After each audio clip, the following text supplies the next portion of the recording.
মাত্র ১০ বছর বয়সেই হিমালয়ের অন্নপূর্ণা বেস ক্যাম্পে পৌঁছালো চট্টগ্রামের মেয়ে অহনা রিদা জারা। চট্টগ্রাম তো বটেই, এত কম বয়সে বাংলাদেশ থেকে আর কেউই অন্নপূর্ণায় যেতে পারেনি। ৩রা নভেম্বর হিমালয়ের ১৩,৫৫০ ফুট উচ্চতায় অবস্থিত অন্নপূর্ণা বেস ক্যাম্পে পা রাখে অহনা। সাথে ছিলেন বাবা অনিকেত চৌধুরী সহ আরও ১০ পর্বতারোহী। রোপ 4 নামে একটি প্রতিষ্ঠানের আয়োজনে এই দুঃসাহসিক অভিযানে অংশ নেয় অহনা। একবার ফয়েজ লেকে বেস ক্যাম্পে আপনার একটা ছিল, মানে অবস্ট্রাকল পোস্টার ছিল, সেগুলো দেখে খুব সাকসেসফুলি শেষ করছেন। তো এরপরে হঠাৎ একটা অপরচুনিটি আসলো, ঢাকায় একটা মাউন্টেনিয়ারিং এর উপরে রোপ 4 এর একটা ছিল, বেসিক ট্রেনিং, মাউন্টেনিং ট্রেনিং ছিল। সেটাতে যখন ও অ্যাটেন্ড করছে, so it was a whole day program. ওরা খুব অ্যাপ্রিশিয়েট করছে যে ওর পারফরমেন্স এবং ওর যে ইন্টারেস্ট এগুলো নিয়ে। তো then they actually given us a proposal যে ওরা এবিসি যাচ্ছে, so they want to take her there, যে এবিসি ট্র্যাকে যেতে চাচ্ছে। এখন এবিসিতে তা আমরা একটু শিওর ছিলাম না যে আসলে ও পারবে কিনা বা আমরা পারবো কিনা। তারপর আমার ওয়াইফ ও আমাদেরকে ইন্সপায়ার করলো যে করো, তোমরা দুজন করো, পারবে, তুমি যেহেতু আগে ট্রেকিং করছো, why don't you try? চট্টগ্রামের সানশাইন গ্রামার স্কুলের ৫ম শ্রেণীর ছাত্রী অহনাকে এই অভিযাত্রায় অংশ নিতে দিতে হয়েছে বেশ কটি পরীক্ষা। সীতাকুণ্ডের চন্দ্রনাথ পাহাড়ে একই দিনে দুবার উঠানামার মতো কঠিন শারীরিক সক্ষমতার পরীক্ষাতেও অবতীর্ণ হতে হয় তাকে। আমরা সীতাকুণ্ডে চন্দ্রনাথ পাহাড়ে দুইবার একটা ওদের একটা ছিল, মানে টেস্ট ছিল যে পারবো কিনা, এটার জন্য যে আমরা দুইবার উঠানামা করলাম একই দিনে। মানে আমরা দিনের মধ্যে, আমরা সকাল ৮টায় শুরু করছি, ওই একটু ফিনিশিং বাই 2 o'clock, মানে শেষ করে আমরা লাঞ্চ করবো। আমরা উঠছি, আবার নামছি, আবার উঠছি এবং নামছি। এটা যখন আমরা শেষ করলাম সাকসেসফুলি, তখন ওরা বলছে না, দেন উই অ্যাকচুয়ালি ক্যান। পর্বত আরোহণের দিনগুলোতে মা মেহজাবিন ইবানা কিছুটা উদ্বিগ্ন থাকলেও বিশ্বাস ছিল মেয়ে ঠিকই পৌঁছাবে অন্নপূর্ণায়। ও হচ্ছে অসম্ভব কনফিডেন্ট, আমার ডিটারমাইন্ড একটা পার্সন আমার মেয়ে। কারণ ও যদি একবার ঠিক করে কোনো কিছু, সেটা করবে, ও করেই ছাড়বে।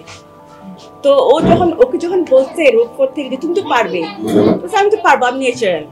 অন্নপূর্ণায় পৌঁছানোটা এত সহজ ছিল না। মাঝে রাস্তায় অতি ঠান্ডার কারণে নাক দিয়ে রক্ত আসে অহনার। এছাড়া অন্নপূর্ণায় যেদিন পৌঁছে সেদিন নেপালে ঘটে বড় ধরনের ভূমিকম্প, যদিও বেস ক্যাম্প ও এর আশেপাশে তার আঁচ লাগেনি। নামাটা যেহেতু আমাদের ব্রিদিং টেদিং কোনো ইস্যু ছিল না, আমাদের একটা টার্গেট ছিল যে আমরা যত বেশি পসিবল আমরা যেতে, হিমালয় নামে একটা জায়গা আছে, আমরা ওখানে টার্গেট করে আমরা নামা শুরু করছিলাম।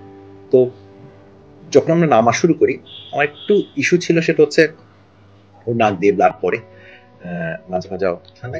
ওই সময় আমরা একটা প্রবলেম ফেস করছিলাম যে নামার সময় তো ব্লাড পড়তেছিল, তো একটু মানে হাফ এন আওয়ারের মতো টাইম লাগছিল যে একটু সেটেল ডাউন। তো ওটা সেটেল ডাউন হওয়ার পর তারপরে তো আমরা স্মুথলি নামা শুরু করি। এবং একবার যখন ওর প্রবলেম সলভ হয়েছে, তারপরে দেন শি ওয়াজ লাইক মানে ফ্লাইং আর কি, মানে নামার সময় যেটা আরো ইজি।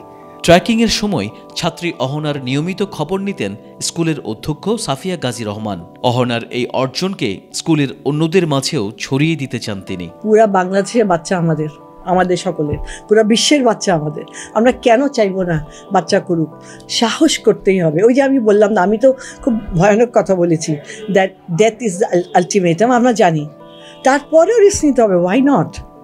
এই যে রাইট ব্রাদার্সরা, ওরা জীবন দিয়ে ফেললো, কিন্তু প্লেন তো আবিষ্কার হয়ে গেল। আমরা তো ওকে জীবনে ভুলবো না। আল্লাহ তাআলার রহমত তো চিরকালই থাকবে এদের উপরে, আশা করি। সামওয়ান হ্যাজ টু ডু ইট।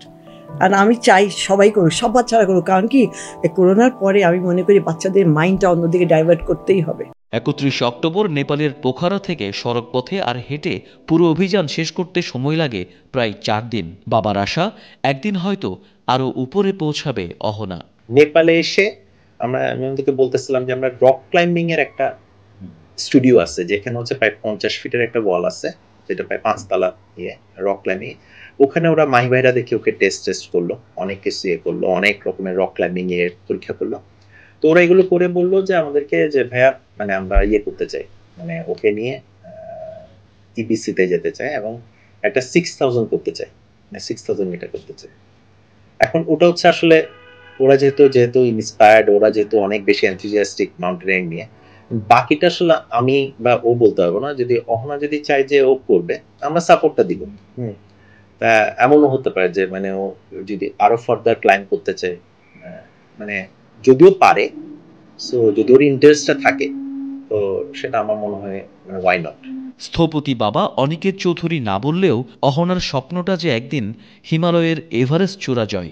ক্যামেরার সামনে নীরব থাকা অহনা যা করার করেই দেখাবে নিশ্চয়ই। সেটি হলে কে জানে আবার হয়তো একদিন লাল সবুজের পতাকা উড়বে এভারেস্টের চূড়ায়। Tajul Islam, N sports.